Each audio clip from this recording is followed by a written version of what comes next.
ಬೆಳಗಾವಿ ಜಿಲ್ಲೆಯ ಚಿಕ್ಕೋಡಿ ಪಟ್ಟಣದ ಶಾಸಕರ ಮಾದರಿ ಸರ್ಕಾರಿ ಕನ್ನಡ ಪ್ರಾಥಮಿಕ ಶಾಲಾ ಆವರಣದಲ್ಲಿ ಜನವರಿ 20ರಂದು ಚಿಕ್ಕೋಡಿ ತಾಲೂಕು ಭಾರತ ಸ್ಕೌಟ್ಸ್ ಮತ್ತು ಗೈಡ್ಸ್ ಸಂಸ್ಥೆ, ಕ್ಷೇತ್ರ ಶಿಕ್ಷಣಾಧಿಕಾರಿಗಳ ಕಾರ್ಯಾಲಯ ಚಿಕ್ಕೋಡಿ ಹಾಗೂ ಚಿಕ್ಕೋಡಿಯ ಟ್ರಾಫಿಕ್ ಪೊಲೀಸ್ ಠಾಣೆ ಸಂಯುಕ್ತಾಶ್ರಯದಲ್ಲಿ ರಸ್ತೆ ಸುರಕ್ಷತಾ ಸಪ್ತಾಹ ಮತ್ತು ಚಿಕ್ಕೋಡಿ ತಾಲೂಕು ಮಟ್ಟದ ಮಕ್ಕಳ ಹಬ್ಬವನ್ನು ಆಯೋಜನೆ ಮಾಡಲಾಗಿತ್ತು.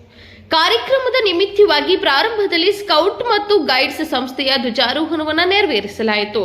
ಚಿಕ್ಕೋಡಿ ತಾಲೂಕು ಮಟ್ಟದಲ್ಲಿ ಆಯೋಜನೆ ಮಾಡಿದ ಕಾರ್ಯಕ್ರಮದ ಕುರಿತು ಪ್ರಾರಂಭದಲ್ಲಿ ಚಿಕ್ಕೋಡಿ ಶೈಕ್ಷಣಿಕ ಜಿಲ್ಲಾ ಸ್ಕೌಟ್ ಮತ್ತು ಗೈಡ್ಸ್ ಸಂಸ್ಥೆಯ ಅಧ್ಯಕ್ಷ ಎನ್.ಜಿ. ಪಾಟೀಲ್ ಪ್ರಾಸ್ತಾವಿಕವಾಗಿ ಮಾತನಾಡಿದರು. ನಾವು ಮನೆಯಲ್ಲಿ ಸುಮಾರು ನಾವು ಎಲ್ಲರೂ ಕೂಡ್ಕೊಂಡು 1,000 ಜನ ಇಲ್ಲಿ ಕೂಡಿದ್ದೇವೆ. 1,000 ಜನ ಪ್ಲಸ್ ನಮ್ಮ ತಂದೆ ತಾಯಿ ಕೂಡ ಹೇಳಿದಾಗ ಸುಮಾರು 3,000 ಆಗ್ತೇವೆ. ಅವರು ಪ್ರತಿಯೊಬ್ಬರ ಒಂದು ರಸ್ತೆ ಸುರಕ್ಷತೆ ಬಗ್ಗೆ ಇಷ್ಟ ಕಾನೂನು ಅರಿವನ್ನು ಮೂಡಿಸಿದಾಗ ನಮ್ಮ ಜೀವನ ಕೊಟ್ಟಿರ್ತಕ್ಕಂಥ ಜೀವನ ಕಾಪಾಡಲಿಕ್ಕೆ ಸಾಧ್ಯ ಆಗ್ತದೆ. ನಾವು ರಸ್ತೆಯಲ್ಲಿ ನಡೆಯುವಂಥ ಸಂದರ್ಭದಲ್ಲಿ ನಮ್ಮ ಬಲಬದಿಯಿಂದ ನಾವು ಯಾವ ರೀತಿ ನಡಿಬೇಕು ಅನ್ನೋದನ್ನು ಕೂಡ ಕಲ್ಕೋಬೇಕಾಗ್ತದೆ. ಶಾಲೆಯಿಂದ ಹೋಗುವಂಥ ಸಂದರ್ಭದಲ್ಲಿ ಅನೇಕ ಘಟನೆಗಳನ್ನು ನೋಡ್ತಿರ್ತೇವೆ ನಾವು. ಅಲ್ಲಿ ಈಗ ಟ್ರ್ಯಾಕ್ಟರ್ಗಳು ಇರ್ತವೆ, ಅದರಲ್ಲಿ ಕಬ್ಬು ಮುರಿತಕ್ಕಂಥ ಕೆಲಸಗಳನ್ನು ಅನೇಕ ಘಟನೆಗಳು ಆಗ್ತಿರ್ತಾವೆ. ಅಂಥ ಘಟನೆಗಳನ್ನು ಆಗಬಾರ್ದು ಅಂತೇಳಿ ನಾವು ಭಾರತ್ ಸ್ಕೌಟ್ ಮತ್ತು ಗೈಡ್ಸ್ ಪೊಲೀಸ್ ಇಲಾಖೆಯಿಂದ ಒಂದು ಕಾರ್ಯಕ್ರಮವನ್ನು ಗಣ ಸರ್ಕಾರಿಗೆ ಒಂದು ಆದೇಶ ಮಾಡಿದೆ. ಅದರ ಪ್ರಕಾರ ನಾವು ಒಂದು ಕಾರ್ಯಕ್ರಮ ಹಮ್ಮಿಕೊಂಡಿದ್ದೇವೆ.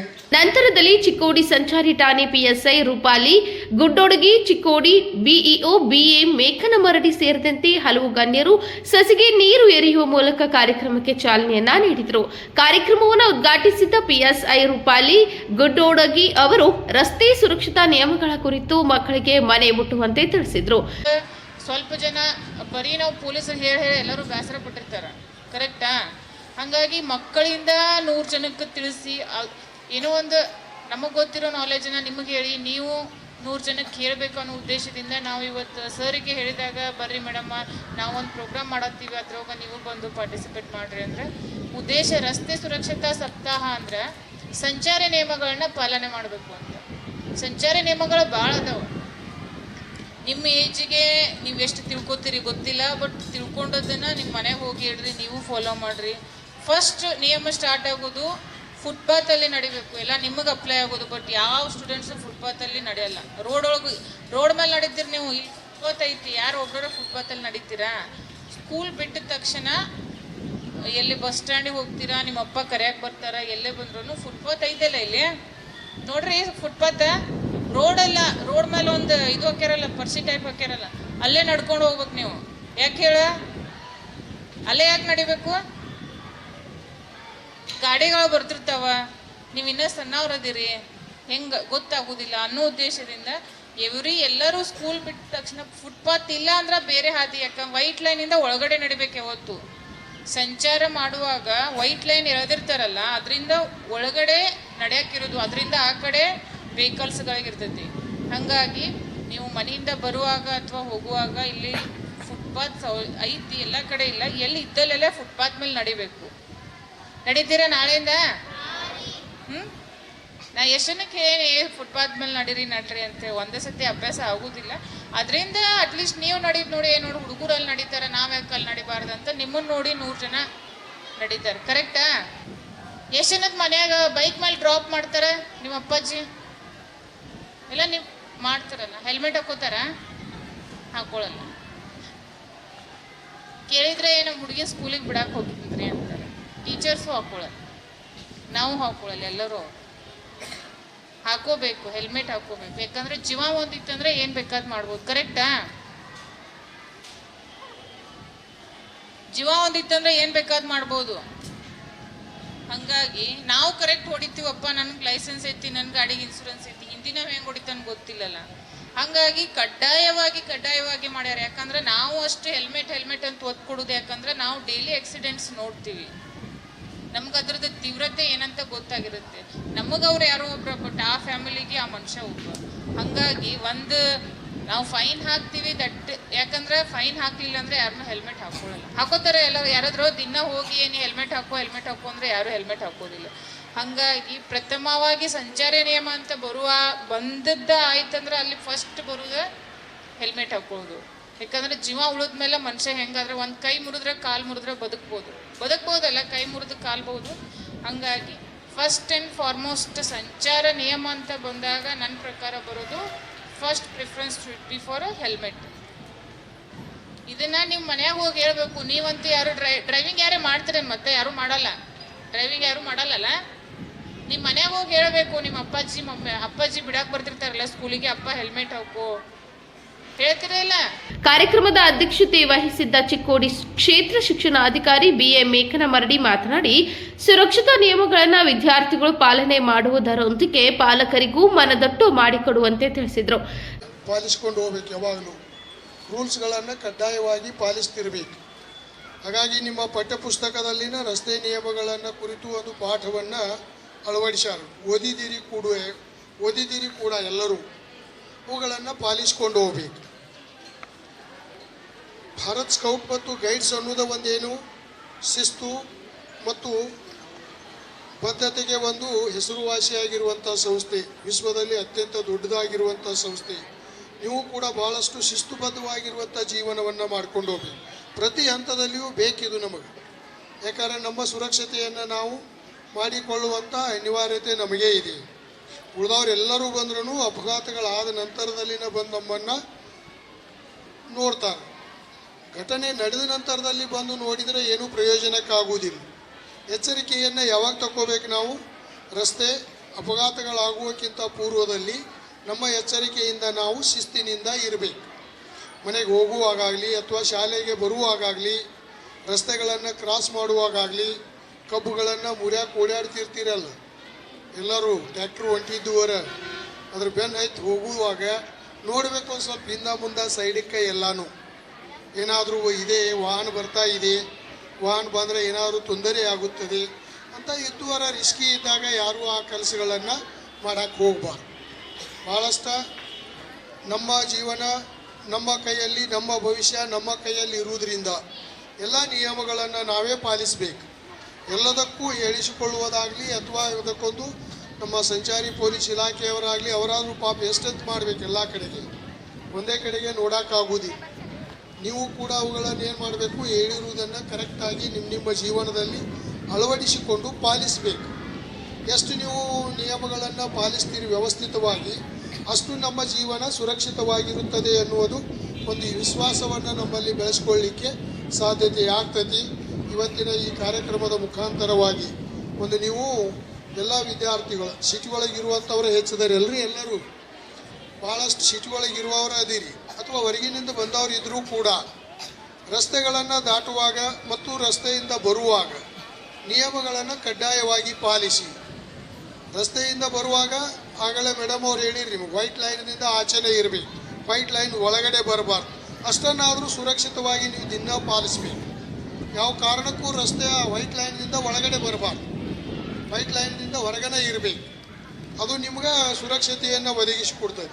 ಫಸ್ಟ್ ಇದೊಂದು ನಿಯಮವನ್ನು ಎಲ್ಲರೂ ವಿದ್ಯಾರ್ಥಿಗಳು ಶಾಲೆಗೆ ಬರುವಾಗ ವೈಟ್ ಲೈನ್ದಿಂದ ಹೊರಗೆ ಇರಬೇಕು, ವೈಟ್ ಲೈನ್ ಒಳಗಡೆ ರಸ್ತೆ ಒಳಗಡೆ ಬರಬಾರ್ದು ಅನ್ನುವಂಥದ್ದು ಒಂದು ಪ್ರತಿಜ್ಞೆಯನ್ನ ಮಾಡಿರಬೇಕು ಎಲ್ಲರೂ. ರಸ್ತೆ ಸುರಕ್ಷತಾ ಸಪ್ತಾಹ ಅಪರಾಧಿ ತಡೆ ಮಾಸಾಚರಣೆ ನಿಮಿತ್ತವಾಗಿ ಹಮ್ಮಿಕೊಂಡ ವಿದ್ಯಾರ್ಥಿಗಳ ಜಾಗೃತಿ ಜಾಥಾಕ್ಕೆ ಗಣ್ಯರು ಚಾಲನೆ ನೀಡಿದರು. ಗಣ್ಯರಿಂದ ಚಾಲನೆ ಪಡೆದುಕೊಂಡ 1,000ಕ್ಕೂ ಹೆಚ್ಚು ವಿದ್ಯಾರ್ಥಿಗಳು ಭಾಗವಹಿಸಿದ್ದ ರ್ಯಾಲಿಯು ಸುರಕ್ಷತಾ ನಿಯಮಗಳ ಕುರಿತು ಘೋಷಣೆ ಕೂಗುತ್ತಾ ಬಸವೇಶ್ವರ ವೃತ್ತ ತಲುಪಿತು. ಇಲ್ಲಿ ಕೆಲಕಾಲ ಮಾನವ ಸರಪಳಿಯನ್ನ ನಿರ್ಮಿಸಿ ರಸ್ತೆ ಸಂಚಾರ ನಿಯಮಗಳನ್ನು ಪಾಲನೆ ಮಾಡುವಂತೆ ಘೋಷಣೆ ಕೂಗಿದ್ರು. ರ್ಯಾಲಿಯಲ್ಲಿ ಮಾರ್ಗದುದ್ದಕ್ಕೂ ವಿದ್ಯಾರ್ಥಿಗಳ ಘೋಷಣೆ, ಹೋರ್ಡಿಂಗ್ಸ್ ಸಾರ್ವಜನಿಕರ ಗಮನ ಸೆಳೆಯಿತು.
ನಂತರದಲ್ಲಿ ಶಾಲಾ ಆವರಣದಲ್ಲಿ ಹಮ್ಮಿಕೊಂಡ ಮಕ್ಕಳ ಹಬ್ಬ ಕಾರ್ಯಕ್ರಮದ ನಿಮಿತ್ತವಾಗಿ ಹಾಡು, ನೃತ್ಯ, ಭಾಷಣ ಮುಂತಾದ ಕಲೆಗಳನ್ನು ಶಾಲಾ ವಿದ್ಯಾರ್ಥಿಗಳು ಪ್ರದರ್ಶಿಸಿದರು.